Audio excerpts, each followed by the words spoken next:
Hi everyone, so today is 15th of April and मैं directly school से आके बैठ गई हूँ। कपड़े भी चेंज नहीं करी है। Look at the dedication level. Dedication नहीं है, कमिटमेंट है। मैंने एक पोस्ट डाल दिया था कल अपने कम्युनिटी पे कि मैं 3 बजे एक 3-4 क्या कर रही हूँ मैं 3 बजे एक वीडियो रिलीज करूंगी रिगार्डिंग दी कम्युनिकेशन प्रॉब्लम्स। ये प्रॉब्लम जो है ना, मतलब लाइक ये जो क्वेश्चन है, या क्वेश्चन मैं टर्म नहीं यूज करूंगी यहाँ के लिए, ये जो दिक्कत है सबको लग रही है कि कम्युनिकेशन, इंग्लिश इंग्लिश इंग्लिश, अगर इंग्लिश नहीं आई तो हम क्या करेंगे। और ये क्वेश्चन मेरे को क्यों लगा कि यार बहुत ज्यादा वैलिड है, इस पर वीडियो बननी चाहिए। मेरे स्कूल में ना 2-3 टीचर्स हैं जो कॉन्ट्रेक्चुअल हैं, but they are this time they are expecting their interview call. तो उन्होंने मुझसे ये बात पूछी कि यार ऐसा भी तो हो सकता है ना कि हम लोग को साउथ इंडिया का पैनल मिल जाए और उसमें से कोई एक ऐसा पर्सन है जिसको खुद ही को इंग्लिश नहीं आती, और तब हम हिंदी में जवाब दे रहे हैं विद लॉट ऑफ कॉन्फिडेंस। मैं हमेशा कहती हूँ कि with a smile, with lot of confidence, या फिर आप अपनी क्लैरिटी रखिए भाषा के अंदर, प्रोनाउंसिएशन सही रखिए तो हिंदी भी चलेगी। बट व्हाट इफ सामने वाला अड़ जाए या फिर एक्सपेक्ट ही करे कि आप इंग्लिश बोले। तो आज की वीडियो उन सभी के लिए बेनिफिशियल है जो इंटरव्यू की प्रिपरेशन के लिए किसी कोचिंग में नहीं गए, जो हिंदी बेल्ट से बिलोंग करते हैं, प्लस जो इंग्लिश बेल्ट से भी बिलोंग करते हैं। बट कुछ लोग ऐसे होते हैं जो इंग्लिश को समझ सकते हैं बट उनको स्पोकन इंग्लिश यानी कि बोलने में थोड़ी सी प्रॉब्लम होती है, राइट।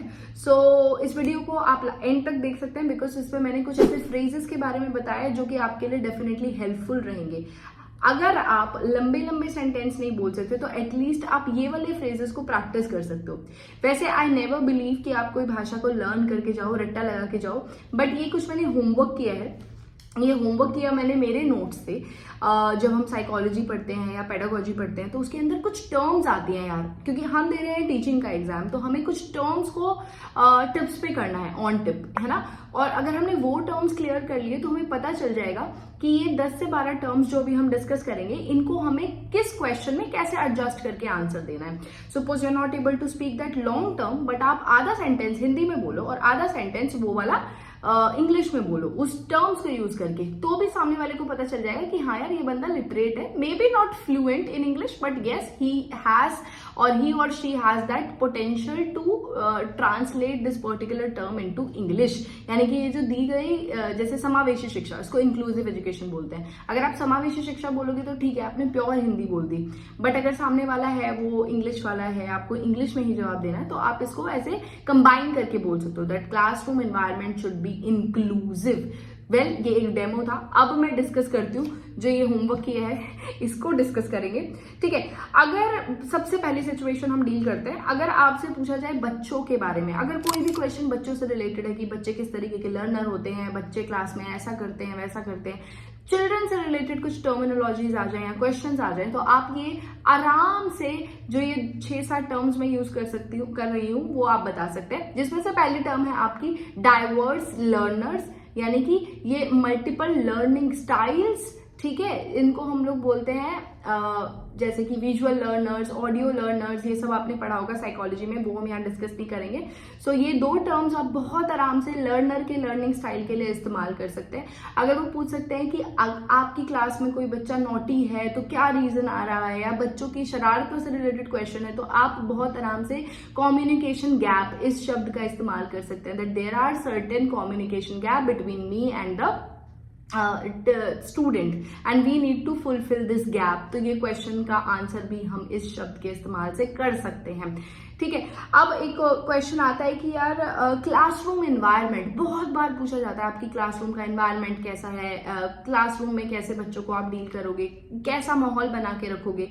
तो आपको जब इसका आंसर देना है तो ये कुछ 6-7 टर्म्स हैं, जिसमें से पहली टर्म आती है आपकी positive environment, productive environment, collaborative environment, teamwork and inclusive environment which fulfills the need of every child। ये बहुत इंपॉर्टेंट 4 या 5 टर्म्स मैंने बोली हैं अभी।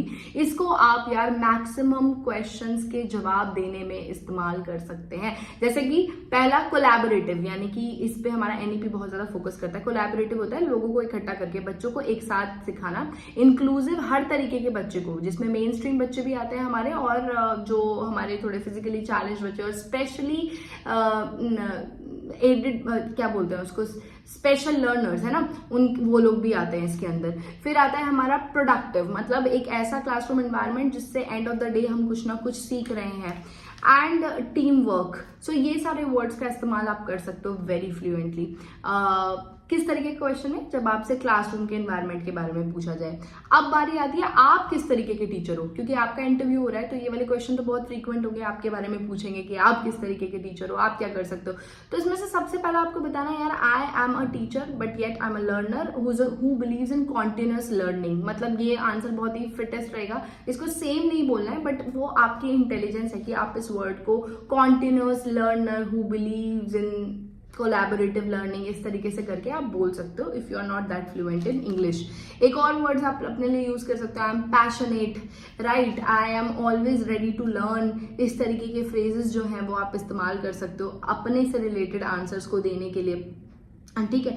अब बारी आती है कि ये फ्रेजेस अगर आपने नोट डाउन करे हैं, I request, I never believe in suggesting, I just say that आप इनको नोट डाउन कर लीजिए। ये बहुत ही कॉमन फ्रेजेस हैं, मल्टी डिसिप्लिनरी अप्रोच हो गया, ये आपका इंक्लूसिव एजुकेशन हो गया, कोलैबोरेटिव वर्क हो गया, टीम वर्क हो गया, आपका स्पेशल स्टाइल्स ऑफ लर्निंग हो गया, ये सब बहुत ही कॉमन वर्ड्स हैं। इनको वर्ड्स भी नहीं, मैं फ्रेजेस बोलूंगी, इन फ्रेजेस को आप बहुत ही प्यार से यूज कर सकते हो अपने आंसर्स को फ्रेम करने में, हिंदी प्लस इंग्लिश दोनों के साथ, है ना। क्योंकि इतने शॉर्ट स्पैन में अगर मैं आपको बोलूं कि इंग्लिश के गाने सुनो, इंग्लिश की मूवीज देखने लगो, न्यूज सुनो, ये जो है, जो मैं आपको अभी बता रही हूँ, ये बहुत ही ज्यादा जनरल वेज हैं of learning any language, not only English. But इसके लिए हमें बहुत ज्यादा टाइम चाहिए होता है, it requires a whole damn process, और इसमें बहुत टाइम जाता है, हो तो जाता है but we don't have enough time. तो ऐसे में मैं आपकी एनर्जी थॉरो कम्युनिकेशन बिल्ड कराने में नहीं करा सकती, but yet what best for you, in phrases का इस्तेमाल करना, है ना। क्योंकि जो हिंदी मीडियम वाला बच्चा है जिसने पूरी साइकोलॉजी हिंदी में पढ़ी है, आई एम श्योर उसके लिए वीडियो 100% यूजफुल होगी। क्योंकि आज मैं स्कूल में बैठ के, मुझे फ्री पीरियड मिला था, तो I was trying to find out कि कौन से ऐसे शब्द हैं यार जो इनको याद कराए जा सकते हैं। अब बारी आती है कि आपने ये सारे वर्ड्स बता दिए, इनको लर्न कैसे करेंगे, है ना, इनकी प्रैक्टिस कैसे करेंगे। अब आपके घर में एक शीशा होगा, अब ये बिल्कुल आपका आता है, आप इनको समझिए। और मैं ये नहीं कह रही हूँ कि सेम टू सेम बोलना, हर आंसर में ये देना, वो आपका प्रेजेंस ऑफ माइंड है कि इसने क्या क्वेश्चन पूरा, आपने उससे रिलेटेड कौन सा टर्म याद किया था घर पे, आप उसको फिट करके आंसर दे सकते हो। This will surely help you. Tested and tried, ये ट्रिक है, मेरे स्कूल में जो टीचर्स प्रिपेयर कर रहे हैं उन पे मैं ये कर रही हूँ। I am just trying to help them, let's see what happens, ठीक है। अब बारी आती है यार, एक ऐसी सिचुएशन हो जाती है कम्युनिकेशन में जब आपको ना सामने वाले का क्वेश्चन समझ में नहीं आता। मतलब इंटरव्यूअर ने आपसे कुछ क्वेश्चन बोला और उसने बहुत ही तेज इंग्लिश में पूछ लिया कि Ritika you tell me something about your learning style and this and that, और हमको उसकी प्रोनाउंसिएशन समझ नहीं आती और हम गेस करते हैं कि उसने क्या बोला and we try to answer according to that, but I feel that is a very wrong way. अगर आपको जैसे ही कुछ समझ नहीं आता आप इंटरप्ट कर दीजिए, मतलब आप पहले सुन लीजिए, then you say that sir I beg you pardon, kindly repeat this, मतलब मुझे नहीं समझ में आया, मैं क्षमा चाहता हूँ और चाहती हूँ आप इसको रिपीट कर दीजिए so that I can get a better clarity. मतलब इतना लंबा भी नहीं बोलना है, बस आप रिपीट कर दीजिए ताकि मुझे समझ में आ जाए, और a better clarity so that I can answer it in a right manner. क्योंकि गलत आंसर आप दोगे अगर आपने गलत क्वेश्चन परसीव किया है, तो सही तरीके से जानना जरूरी है। एक और ट्रिक काम आ सकती है यार, बहुत सारे ऐसे लोग हैं हमारे जो दिल्ली में नहीं है, है ना। यूट्यूब एक्चुअली उन्हीं लोगों के ज़्यादा काम आता है जो बहुत इंडिया के ऐसे रिमोट एरिया में है, जिनके पास में चांस नहीं है कि वो दिल्ली जाएं और कोचिंग क्लासेस लें, और जिनको एक्चुअली एनवायरनमेंट का भी नहीं पता है कि what's going on in this job market, है ना। तो उन लोगों के लिए ज़्यादा बेनिफिशियल रहेगा। आप जितनी भी हाउस वाइफ हैं जो ये वीडियो देख रही हैं, या कोई ऐसा बच्चा है जो नहीं आ सकता है किसी भी रीज़न से, उसके लिए वीडियो डेफिनेटली बेनिफिशियल रहेगा। अगर आपके घर में कोई आपका छोटा भाई बहन है, उससे आप अपने क्वेश्चंस की प्रैक्टिस कर सकते हो। ये जो फ्रेजेस आपने लर्न करें आप उसको सुना सकते हो, आप उससे बोल सकते हो कि मुझसे क्वेश्चन पूछ, मैं आंसर करूंगा। रात में सोने से पहले मिरर के सामने जब हम आई कॉन्टैक्ट करते हैं ना, जैसे मैं अपना एग्जाम्पल लेती हूँ, जब मैं कैमरे के सामने बोलती हूँ ना तो I can see my self. तो जब आप कैमरा के सामने बोलते हो ना, आपको 10x कॉन्फिडेंस चाहिए होता है क्योंकि आप खुद को देख रहे होते हो, तो भूलने की पॉसिबिलिटी थोड़ी ज्यादा होती है।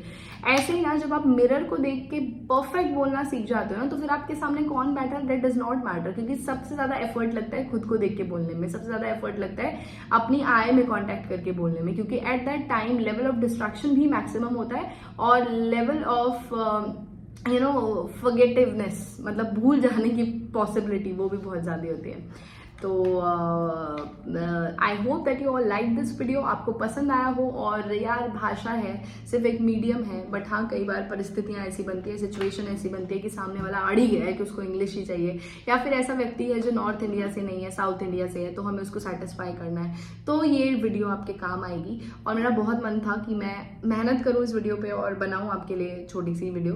तो I hope that you all like it. This was your host Ritika Sharma. I will meet you in the next video. Please comment down कि आपको क्या चाहिए अगली वीडियो, ताकि उस पर मैं थोड़ा सा सोच सकूँ और वीडियो बना सकूँ। Bye bye, I will meet you in the next video. Thank you so much for listening this far. I know it requires a lot of patience, but please do subscribe to the channel. तब तक के लिए आप करते रहिए तैयारी। मैं मिलती हूँ अगले शो जॉबनामा में।